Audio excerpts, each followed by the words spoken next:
Welcome to AFlame Ministry TV, and my guest today is Zola de Firmian, and Zola leads with an intuitive, heart-centered approach for service-based businesses and nonprofits, and then anchors these, what she calls via brain-based teaching and learning, plus decades-long business background to creative, outstanding performance. And so focus, flow, and fun are her magic keys. Zola, welcome to AFlame Ministry TV. Thank you so much. It's great to be here. Yeah. You do something visionary planning. And there are a lot of people who do visionary planning of some sort or other. What is it that you do particularly that might be a little different from what other people do? Okay, I have this background that blends business and the creative arts and education. So I spent about a decade in formal education, and my focus has always been on how can I take these incredible gifts that you and I and the person who I'm teaching might have and actually bring them forward and get it out there in the world. So it's optimal way of using our brightness and full suite of skills and abilities and really focusing. And the way to do that is to gain some skills around flow, focus, and actually enjoy what you're doing. So those are secrets to brain-based teaching. So the business background, that's decades of that, and mostly creative and design-based businesses, but I do coach and help consult with businesses that are sometimes challenged around time or planning, especially those things. That's interesting. So how would you go about setting this up in a faith-based community? One of the things that first step, in other yeah, words. in my experience, I've worked with organizations in coming in and helping them quickly identify and clarify challenges that are blocking things, and to use some methods that are extraordinary in how quickly things can be teased apart and come to a very embracing focus that helps everybody feel on board for resolution and coming to a shared vision, purpose, values, and all of those are at the core, the meaningful parts of what makes all of us love what we do. If it's service-based in the faith community, obviously that's where you begin. You start with what is the purpose and the calling of that community, and what are the specific things that are calling to be resolved or to work better. And one of the core things is that there are always these points at which there's retreat for vision, for planning ahead for the community. And so there are specific ways in which you can do that access a lot more, the focus being on your creative capacity and the innate gifts. Actually, I believe everybody is inherently got brilliance. And much of the time we fail to access that. So how do we wake that up? And that's the focus, so that we really bring our best self to this project, which for a faith-based community, for visioning would be planning frequently, right? Or resolution of something that's come up. Okay, so I know that every congregation that I've served, usually at the beginning of a year, that's a time when they might do some of that kind of long-range planning. It's usually got something like that as a title, or there are new members on the board, the church board, whatever it is, and kind of getting everybody on board. And what are we doing for the year? What are the challenges that you talk about, or whatever? So what would be a concrete first step that you would want to do with a group like this to to get them all together to talk about, how do you get them even to talk about what's important to them? Because sometimes people are really pretty clammed up and don't even know how to express that. It's true, clammed up, and then you come into a group thing and there might be personality things that you bring. So the first step is coming together and establishing the sense of alignment and shared purpose. And I have a lot of engagement activities and creative reflection that reawakens your deep purpose and your sense of why you're here, why you really want to be here in it.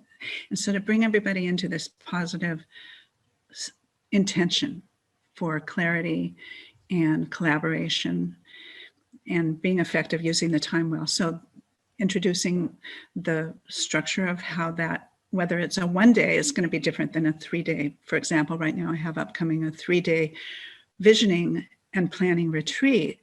And retreat is a big word there. It really has to do with being able to anchor into the deepest part of ourselves, to be able to listen and come into a really vibrant relationship with the sense of calling and the purpose that's moving us and wants to come into the world. So that's a whole different, you have a time frame that allows for a retreat like that, right? But a lot of my retreats are nature immersion, including creative practices, and then this way of planning that accesses the whole brain and creates way more field, a much greater field of ability to brainstorm and then focus in on where your priority is. And getting to the priorities, first of all, the open field, where as much as possible can come in, and then clarifying, getting focused really on the priorities. Defining what are the next steps comes after that. So can you give us some a little more concrete idea of how you help people open up to how people, yeah I'm sorry, finish that sentence. Yeah, my experience is that there are a lot of people who aren't in business, or the typical members that I've encountered on a church board are not necessarily business people. Some of them are, but not all of them. And even with business people, sometimes the idea of going deep can be kind of like, I don't like this kind of stuff.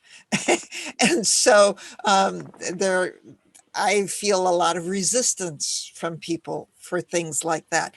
How do you, what's at least a little more concrete way that you can share with us that helps people open up to that? Storytelling and accessing a friendly memory that you may have from childhood or working with a child, and realizing what magic is within us, how we begin, and to just remember and recognize that happening for one another. So going around the circle is one thing. There's also poetry, story, and using color and associating it with a value and talking about what that means to us. So, for example, green, people can just, it's very neutral. It's very non-triggering about, you've got to be deep in your heart and be serious about what's most authentic right now. It's really just allowing ourselves to be playful with a part of ourselves that sometimes is not lived in. So when we talk about green, we can talk about, what does that mean? It's growth. What does green and growth mean for our community? Can we share a little bit? And they're pulling, things out of a hat. A lot of different engagement activities that are just for fun, to wake up that part of yourself. And I think that's the most important thing, just for the initial half hour, is just share and click into a part of yourself that's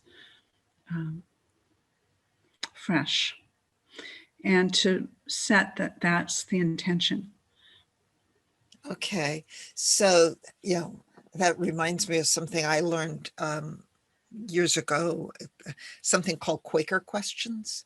And I don't know if you're familiar with those, but it's starting out with a question that, like what was a source of fuel in your home when you were growing up? Mm. And, especially if you have older members in the congregation or who have come from a variety of backgrounds, they may have had gas, they may have had, electricity, they may have even had an oil burning furnace or, depending upon how old they were and things like that. And then move it to a question that's a little deeper. And then finally to a question of what is the source of fuel for your faith? Something, Mm. to kind of get people progressively into talking about something a little deeper for them and to think a little deeper. And so it sounds like that's similar to what you do in different ways. Yeah, it sounds very. I'm intrigued. I've always been a bit drawn to the Quaker tradition. I lived in Costa Rica, and there's a whole community that's quite active and contributes a lot there. And Quaker, the simplicity of being Quaker is one of the things that I have always been drawn to. And, if what we're doing is brainstorming, you're going to come up with 20 ideas, 120 ideas. And it's amazing how quickly with colored sticker dots that people can go up and suddenly you'll just see these clusters. And it just organically shows up of what really is speaking to people. And so there is an inquiry process that I'm certified in inquiry through a foundation that only does that as a way of teaching kids of using. And so what you're describing is kind of like that. And it's magical. Our brains are like filtering for what we ask. So ask, and it will be apparent something speaking to that. That's what our gift is. And so asking the right questions. So that's one of the very first things is brainstorming questions. Yeah. And then coming down to which ones can we bring together and merge them and take the parts that are most clarifying and ask a really good, powerful question. And then the group has the ability to focus. It's very powerful. And you can do that for yourself as an individual, whether, or a small group. It's quite wonderful. Yeah. Leading a brainstorming session is something people need to learn how to do because it can be very powerful and wonderful. And to me, one of the keys is to remind people that this is all about the ideas. It's not about analyzing or criticizing anything at this point. It's just letting people flow with ideas. And it's amazing what comes out when that happens. Yeah. Beautiful. Yeah. Yes. And crazy and fun is welcome because that loosens Yeah. people up.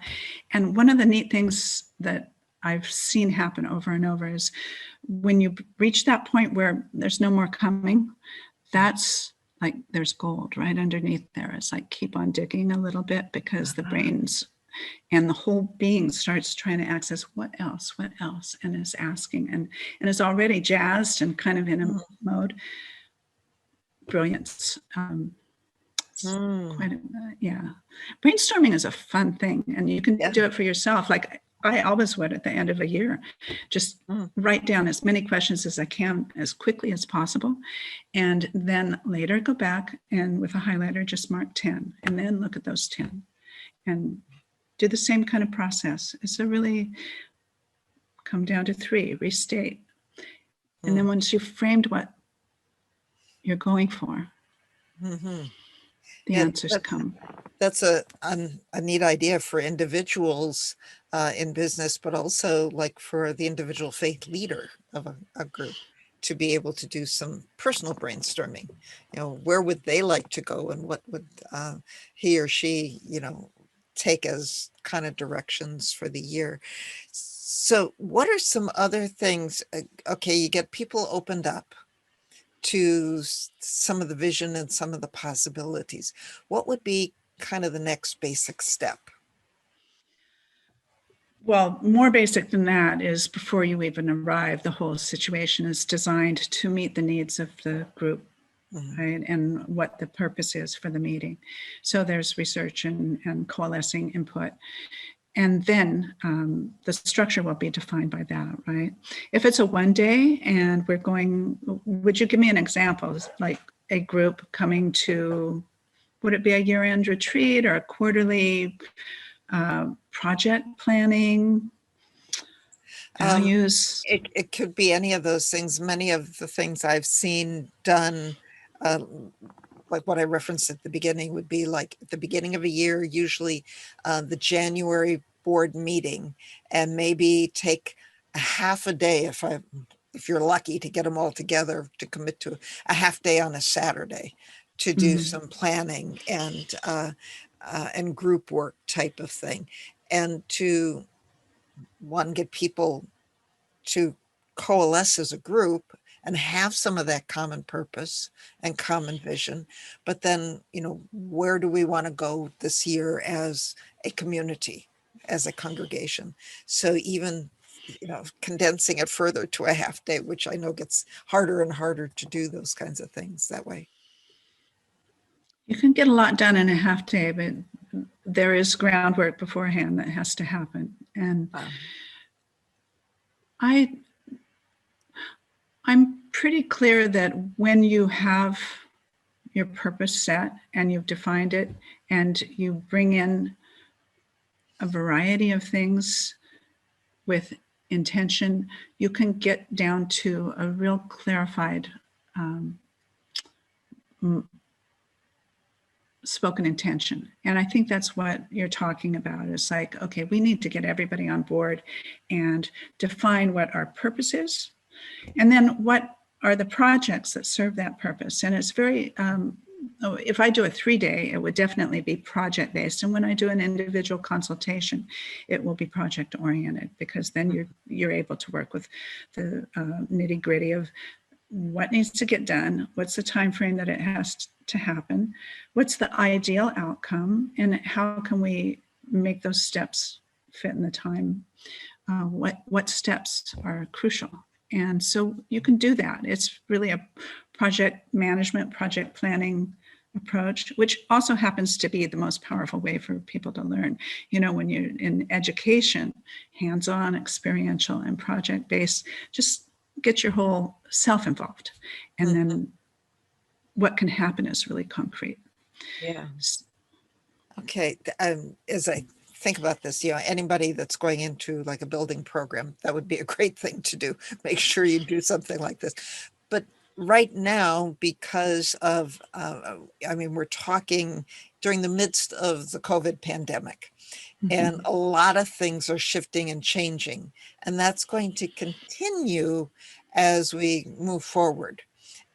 Especially in faith communities, as to how do we do ministry. And I think this would be, that sounds to me like an ideal time to do the kinds of things you're talking about. It's so true. Yeah. Yes, there's so much need. It's such an opportunity for faith communities to really make a difference. There's just crying need, and people are overwhelmed and fearful. There's a lot of anxiety simply on, there's so many unknowns right now. So are we going to be able to work? Am I going to be able to meet with clients? Am I going to be able to meet with somebody who's in crisis? How do you do that over Zoom? How do you run a small class? Say the faith community is offering a study on a certain book. Do they know how to best facilitate that in a Zoom experience? So that can be a natural educational opportunity, but also it's planning. It's thinking about what could be fun and work well at the same time, and what's the result that we want. So a lot of empathy, a lot of listening to the heart, and allowing a greater sense of what's possible than we ordinarily can access, because I really believe there are not limits in our ability to approach each problem.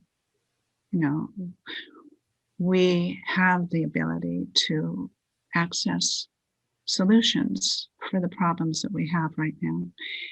And that's why I do what I do, is to empower people to have that understanding of there are tools and skills and you can learn them, and you will be able to help each other and help your congregation and help yourself keep resetting, refreshing, getting back to your best self. How do you deal with anxiety? It's really, that would be a very valuable thing for communities to be offering to their people, right? Right. Yeah, that would be. And the other thing is, you were talking that I kind of thought of is, you know, from any faith community that's got a history, you know, maybe 100 years or longer type of history, going back and seeing how did they adapt, because a lot of things changed over the course of the history of that community. You know, not only the space they worked in, but how they did things and even what they've done. And does that kind of retrospect or history fit into what you do with this planning type thing, or can it? Are you familiar with the term living history? Oh, yes. Yeah. So it of course it does fit in. It's incredibly powerful. You know, both the place and the experiential imagining of what the history brought forward in people. You know, the pioneers in Costa Rica who started cheese factories, for example, that were that group I described. I love what you describe about the Quaker asking questions that go back to the origins, and then layering and unfolding a little bit more depth that's present and applicable for problems of now. I think finding the history and finding what is there for us that would allow us to have a broadened perspective on this time. You know, there's so much, I don't mean to be judgmental, but there's a lot of self-centered, I can't handle all of these restrictions on my life. Well, you know, those restrictions are actually, even the form that we live in our restrictions, we have so much more freedom than people. Opportunity, and I mean like freedom to turn on a faucet. You know, so gratitude is really that's so another important, word. isn't it? Yeah. Bringing that gratitude in. Because one of the things I find in a lot of faith communities is, especially when people get anxious, is holding on to the way things are and thinking that that's the way it's always been, which isn't true. You know, it hasn't always been the way things are right now. And so for me, going back into the history to show that things have changed sometimes helps people free up to say, okay, you know, I'm here because they did this, this, and this to get to this point. Now it's time to move. You know, they had the courage to do these things. My turn to have the courage to do something new too. So, you know, did you finish? Go ahead. No, I'm fine. Go ahead. Yeah. When you say that, it makes me think of time as a river.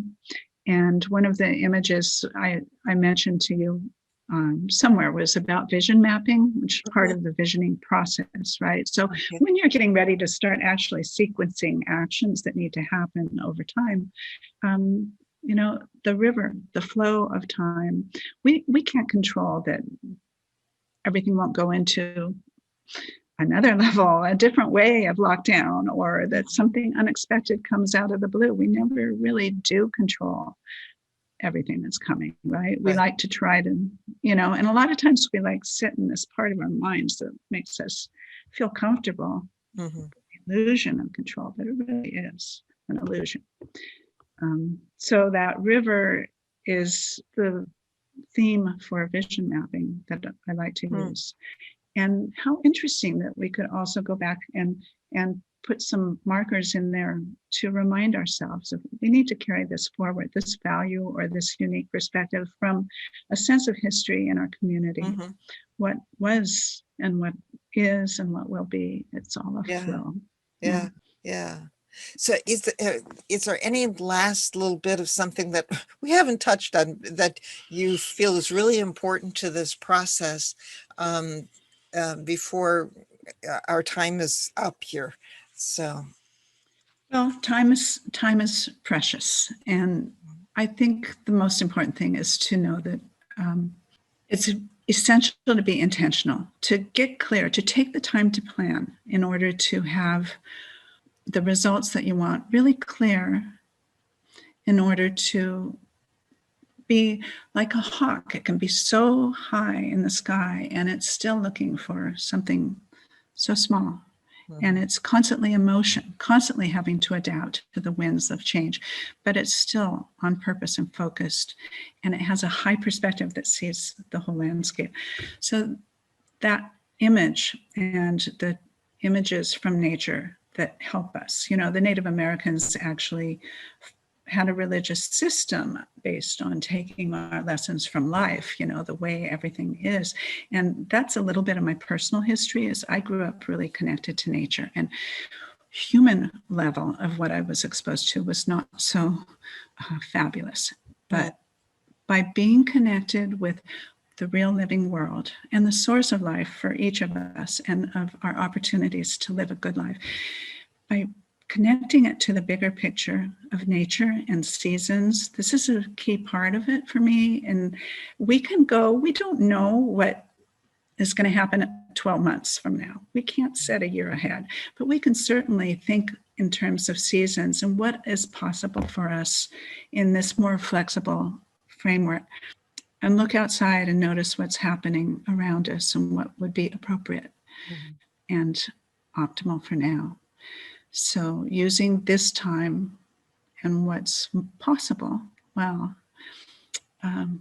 with great focus and not getting distracted by, the negativity and confusion and overwhelm and, way Mhm. too much information, but just keep it focused on what's simply going to serve your community, your purpose. Take the time for that, and way more can happen, because then it's like a laser. I have some quotes I could share, and maybe I'll give those to you that you can post them later. Oh, that would be wonderful. Yeah. Yeah. Yeah. Yeah. So, and for people to get in touch with you, could you share your information and your website and all of that with us too? Happy to. Thank you.